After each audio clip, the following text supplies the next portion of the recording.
कक्षा 10वीं का विषय हिंदी का अर्धवार्षिक परीक्षा 2024-25 का पूरा पेपर लेकर आया हूँ प्यारे बच्चों। तो आपका जो विषय है वो हिंदी रहेगा। तो हमारे चैनल पर नए आए हो तो सब्सक्राइब जरूर कर लेना और वीडियो को लाइक जरूर कर देना। 2024-25 का आपका पेपर रहेगा और 70 अंक का रहेगा। ठीक है, 70 में से 70 लाना है प्यारे बच्चों आपको। तो अच्छे से देख लेते हैं। पूर्णांक आपका नाम डाल देना है। पूर्णांक 70 अंक का रहेगा और समय जो है आपका क्या है प्यारे बच्चों, समय जो है ना वो आपका रहेगा 3 घंटे का। अच्छे से पूरा निर्देश पढ़ना है। चलो एक एक निर्देश को बिल्कुल अच्छे से पढ़ के जाना है, बिल्कुल भी निर्देश को छोड़ना नहीं है। ठीक है, बिल्कुल देख लेते हैं निर्देश। चलो वेरी मोस्ट दोस्तों, बहुत ही मेहनत से पेपर निकाल के लाया हूँ। तो चलो जल्दी देख लेते हैं बिना देरी किए निर्देश। पहला है प्रारंभ के 15 मिनट परीक्षार्थी के प्रश्न पढ़ने के निर्धारित है। ठीक है, दूसरा प्रश्न है आपका, अगला निर्देश है आपका प्रश्न पत्र 2 खंड आ तथा बा में विभाजित है। और तीसरा जो है आपका तीसरा प्रश्न निर्देश का प्रश्न पत्र के खंड आ में बहुविकल्पीय प्रश्न जिसमें सही विकल्प चयन करके OMR शीट पर सही विकल्प वाले गोले को पूर्ण रूप से काला करें। ठीक है, ये अच्छे से निर्देश पढ़ना है। चौथा भी अच्छे से पढ़ लेना है। खंड आ में बहुविकल्पीय प्रश्न हेतु प्रत्येक प्रश्न के लिए 1 अंक निर्धारित है। पांचवा है प्रत्येक प्रश्न के सम्मुख उनके निर्धारित अंक दिए गए हैं, 1 2 3 4 5 6 7 जैसे भी। ठीक है, चलो खंड आ बहुविकल्पीय प्रश्न अभी बोला था ना प्यारे बच्चों। तो ये 1 से 20 तक के क्वेश्चन हैं आपके। ध्रुव स्वामिनी नाटक के लेखक है। तो इसका करेक्ट आंसर आ जाएगा आपका, क्या आ जाएगा प्यारे बच्चों, तो इसका आ जाएगा जयशंकर प्रसाद। ठीक है, करेक्ट आंसर आ जाएगा। तो ये आपका 1 नंबर का कंप्लीट हो चुका है। चलो आगे देख लेते हैं प्यारे बच्चों जल्दी से। दूसरा प्रश्न है आपका, निम्नलिखित कथनों में से कोई एक कथन सही है, उसे पहचान कर लिखना है। कौन सा कथन सही है प्यारे बच्चों, तो इसका करेक्ट आंसर आ जाएगा आपका क्या गोदान के लेखन रामचंद्र है। ठीक है, ये सही है आपका कथन। तो ये राइट हो जाएगा, 1 नंबर आपका फिर से कंप्लीट हो जाता है। तीसरा प्रश्न है आपका, शुक्ल युग की कला विधि तो ये है 1900 ईस्वी से 1919 ईस्वी से 1938 तक। ठीक है, इसका करेक्ट आंसर आ जाएगा प्यारे बच्चों। चौथा प्रश्न बोल रहा है आपका, छायावादोत्तर युग के प्रमुख कवि का नाम है, क्या है, रामधारी दिनकर। क्या है प्यारे बच्चों, रामधारी दिनकर। ये करेक्ट आंसर हो जाएगा आपका। पांचवा प्रश्न देख लेते हैं जल्दी से बिना देरी किए। चैनल को सब्सक्राइब और वीडियो को लाइक जरूर कर देना। कलम का सिपाही के लेखक है, कौन है, अमृत राय। करेक्ट आंसर आ जाएगा। छठा प्रश्न है, निम्न में से रीतिकाल की प्रमुख प्रवृत्ति विशेषता कौन सी है, तो इसका है जाएगा आपका करेक्ट आंसर विकल्प का व खा दोनों। तो का खा दोनों आ जाएगा। ठीक है, तो एक गाँव वाला करेक्ट आंसर आ जाएगा आपका प्यारे बच्चों।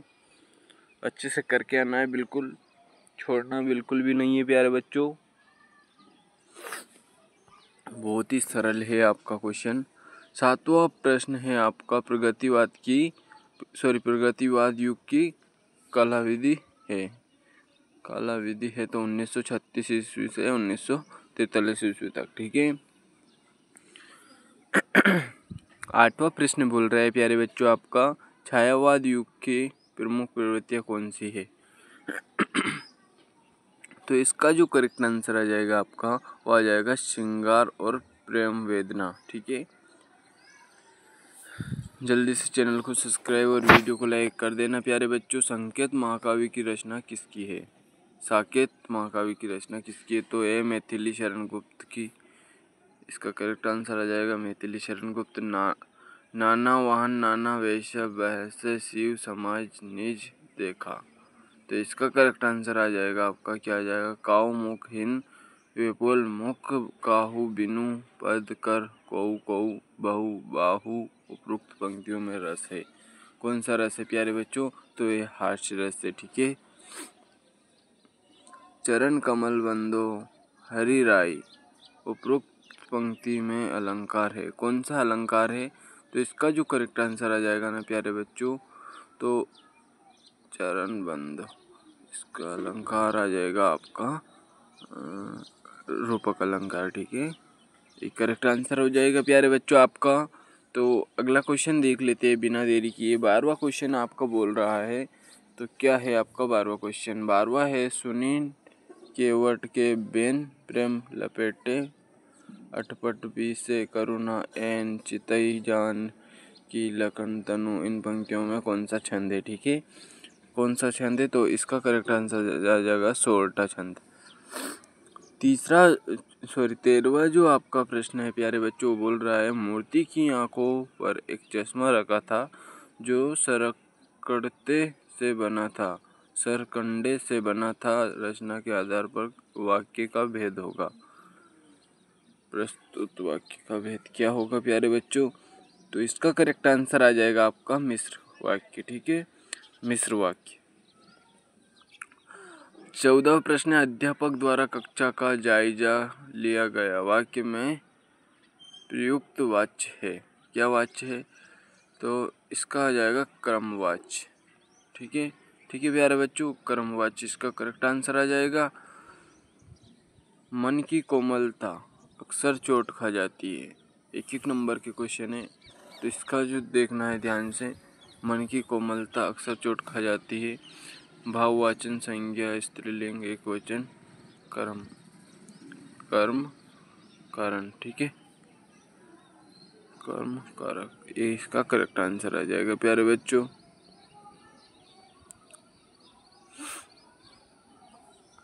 आपका 16वां क्वेश्चन है, पर्यावरण शब्द में प्रयुक्त उपसर्ग है, तो पर्यावरण में परि प्लस वारण परि, तो आपका गा वाला करेक्ट आंसर आ जाएगा प्यारे बच्चों। सपासी समाज विग्रह है, तो 7 ऋषियों का समूह है वो। ठीक है, मछली का पर्यायवाची है, मछली का जो पर्यायवाची है वो क्या है प्यारे बच्चों, मछली का पर्यायवाची मीन है। ठीक है, चलो 19वां क्वेश्चन है आपका, युष्माभि रूप है युष्मद शब्द का, तो तृतीय विभक्ति बहुवचन, ये इसका करेक्ट आंसर आ जाएगा प्यारे बच्चों। वेद पुराण में समास है। 20वां प्रश्न बोल रहा है आपका, वेद पुराण में समास है। 20वां प्रश्न है, लास्ट प्रश्न है ऑब्जेक्टिव वाला, तो दंत समाज है। ठीक है, कौन सा है, दंत समाज। तो आपका 20 नंबर का कंप्लीट हो चुका है प्यारे बच्चों। चलो आगे देख लेते हैं जल्दी से। 21वां प्रश्न है आपका, निम्नलिखित गद्यांश खंडवा है। ठीक है, 3 नंबर के 2 क्वेश्चन हैं, गद्यांश में से किसी एक को पढ़कर उत्तर देना है, तो इसको अपन छोड़ देते हैं, इसको आप कर लेना है, ये बिल्कुल सरल है। अपन कर लेते हैं खंडवा वाला। ठीक है, भिन्न भिन्न धर्मों को मानने वाले भी अच्छे से देख लेना है, ये भी अच्छे से देख लेना है आपको, बिल्कुल सरल है ये वाला। खंडवा वाला थोड़ा कठिन है, तो ये अपन देख लेते हैं जल्दी से। भिन्न भिन्न धर्मों को मानने वाले भी जो सारी दुनिया को बसे है, तो इसका देख लेते हैं प्यारे बच्चों।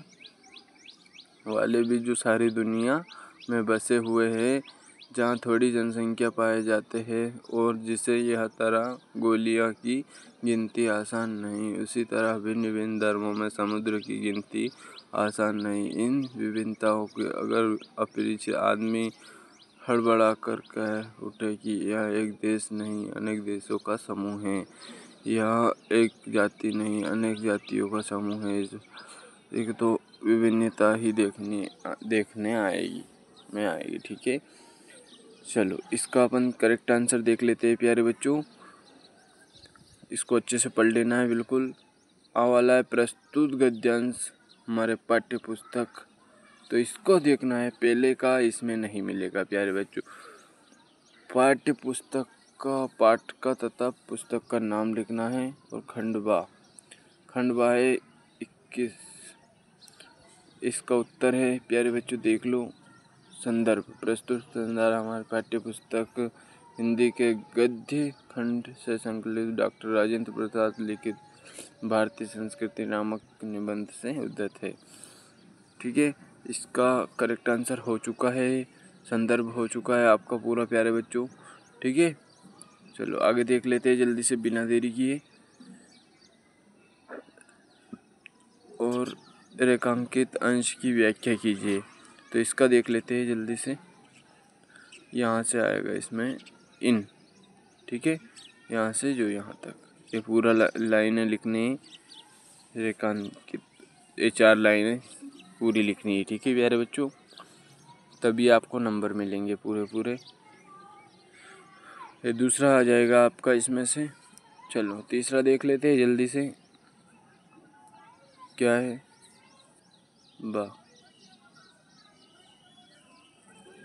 डॉक्टर राजेंद्र प्रसाद का कहना है कि भारत भूमि की विभिन्न भिन्नताओं को दूसरे देश के वासी अथवा ऐसे व्यक्ति जो जहाँ के मौलिक स्वरूप अनभिज्ञ है घबरा जाते हैं और कह बैठते हैं कि भारत तो एक देश नहीं है, अपितु यह एक अनेक देशों का समूह है। यहाँ के निवासी एक भी किसी जाति के नहीं हैं, अपितु भिन्न भिन्न जाति के हैं। दूसरे देशवासियों की इस प्रकार की बातें में आश्चर्य करने योग्य कुछ भी नहीं है, क्योंकि वे इस देश को ऊपर ही ऊपर अर्थात सतही दृष्टि से देखते हैं, इस प्रकार की गहराई में नहीं उतरते। निश्चित ही ऐसे लोगों को भिन्नता अर्थात अनेकता ही नजर आती है। ठीक है, तो ये आपका सवाल देख लेते। प्रस्तुत गद्यावरण के लेखक का क्या कहना चाहता थे, तो इसका करेक्ट आंसर आ जाएगा प्रस्तुत गद्यावरण की भारत भूमि की विविधता को बहुत ही सार्थक और धनात्मक रूप से वर्णन करता था। तो प्यारे बच्चों ये पूरा आपको कंप्लीट कर लेना है, आपका पूरा 21वां प्रश्न कंप्लीट हो जाता है प्यारे बच्चों। तो 22वां प्रश्न देख लेते हैं अपन। निम्नलिखित पद्यांश में से किसी एक के नीचे दिए गए प्रश्नों के उत्तर देना है। निम्न में से किसी एक का 6 नंबर का क्वेश्चन है आपका। ठीक है, दोनों में से एक का देना है, तो ये अच्छे से पढ़ लेना है प्यारे बच्चों। इसका उत्तर देख लेते हैं अपन। ठीक है, अथवा वाला भी है, इसमें एक का देना है, तो इसको अच्छे से देख लेना है। ओ मोह में विरस नाई, तो अच्छे से पूरा पढ़ लेना है प्यारे बच्चों। ठीक है, वृंदावन गोकुल वन उपवन सघन कुंज की छाई, प्रातः समय माता जसुमती अरुनंद देखी सुख पाऊ, माखन रोटी दो सजायो अति हित साथ खवावत। तो पूरा अच्छे से बिल्कुल पढ़ लेना है, स्क्रीनशॉट ले लेना है अभी आपको। उपरोक्त पद्यांश का संदर्भ लिखिए। रेखांकित अंश की व्याख्या कीजिए। उपरोक्त पंक्तियाँ किस समय का वर्णन है, हमें किस समय का वर्णन है। ठीक है, तो इसका करेक्ट आंसर पहले का देख लेते हैं। 22वां के उत्तर है संदर्भ। यह पद्य श्री सूरदास द्वारा रचित सूरसागर नामक ग्रंथ से हमारी पाठ्य पुस्तक हिंदी के खंड काव्य खंड में संकलित पद शीर्षक के उद्धव है। ठीक है, प्रसंग है आपका, प्रसंग देख लेते हैं आपका प्रसंग। प्रस्तुत पद में उद्धव ने मथुरा पहुंचकर श्री कृष्ण को, क्या है प्यारे बच्चों, अच्छे से देखना है बिल्कुल। चलो, प्रस्तुत पद में उद्धव ने मथुरा पहुंचकर श्री कृष्ण को वहाँ की सारी स्थिति बताई, जिसे सुनकर श्री कृष्ण भाव विभोर हो गए। इस पर वे उद्धव से अपनी मनोदशा व्यक्त करते हैं। ठीक है, तो ये आपका कंप्लीट हो जाता है पहला, और पहला आपका कंप्लीट। दूसरा है रेखांकित अंश की व्याख्या कीजिए। तो रेखांकित अंश की व्याख्या ये यहाँ से यहाँ तक 2 लाइन में हो जाएगी पूरा। वृंदावन गोकुल वन सघन कुंज की छाई, प्रातः समय माता यशोमती। ठीक है, व्याख्या। श्री कृष्ण ने उद्धव से ब्रजवासी की 3 दशा सुनी और उन्हीं के ध्यान में खो गए। वे उद्धव से कहते हैं, मैं ब्रज को भूल नहीं पाता हूँ, वृंदावन को, गोकुल के वन, उपवन को मुझे याद रहते हैं। तो ऐसे पूरा पढ़ लेना है, अच्छे से देख लो, जल्दी जल्दी सुख मिलता है वह मुझे रह रह कर स्मरण हो आता है। ये आपका पूरा हो गया व्याख्या। तो ये आपका उपरोक्त पंक्तियों में किस समय का वर्णन है। तो इसमें दूसरा है आपका श्री कृष्ण के जीवन का आरंभ का जो समय वृंदावन गोकुल में बीता, उसी का वर्णन उपरोक्त पंक्तियों में किया गया है। उसी समय का ध्यान में रखते हुए उद्धव से अपनी मनोदशा व्यक्त करते हैं। ठीक है, तो आपका पूरा कंप्लीट हो जाता है प्यारे बच्चों। ये 23वां प्रश्न आ जाता है आपका, 22वां प्रश्न पूरा कंप्लीट हो जाता है बिल्कुल।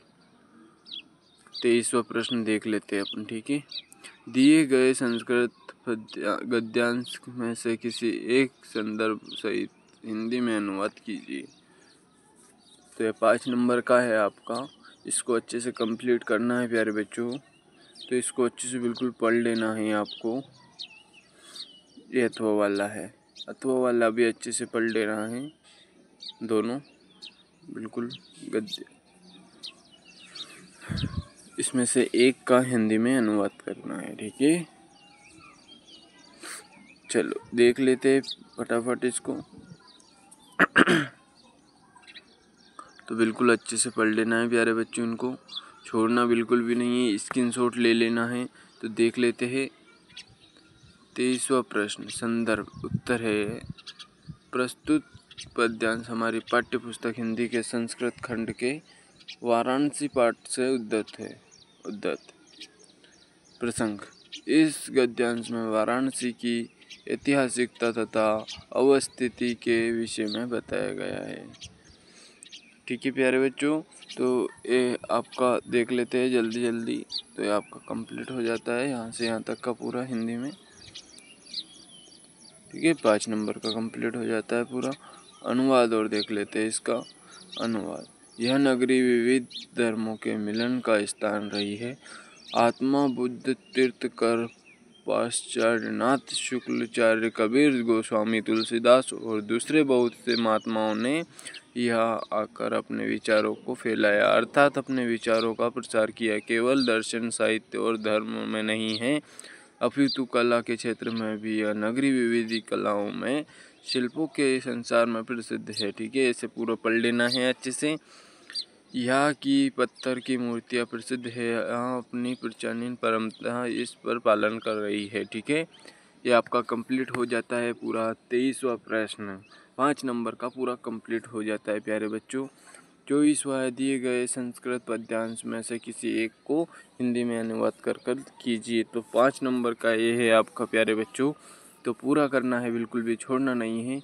रे चातक ये आपका है पहला, और दूसरा है अथवा वाला। तो ये है आपका दूसरा भी देख लेते हैं और पहला भी देख लेते हैं प्यारे बच्चों जल्दी से, बिना देरी किए। चैनल को सब्सक्राइब और वीडियो को लाइक ज़रूर कर देना। वीडियो पसंद आए तो अपने दोस्तों को भी शेयर कर देना ताकि उनकी भी हेल्प हो जाए। चलो, ये आपका 24वां है संदर्भ, देख लीजिए अच्छे से, बिल्कुल पढ़ लीजिए इसको। ठीक है, ये है आपका प्रसंग। प्रस्तुत श्लोक में चातक के माध्यम से विद्वानों को यह संदेश दिया गया है कि व्यक्ति को किसी भी सामने का याचक बनकर हाथ फैलाना नहीं चाहिए। ठीक है, हाथ नहीं फैलाना चाहिए। रे चातक ये वाला कंप्लीट हो जाता है आपका पूरा। और देख लेते हैं अच्छे से अनुवाद। इसका अनुवाद क्या है।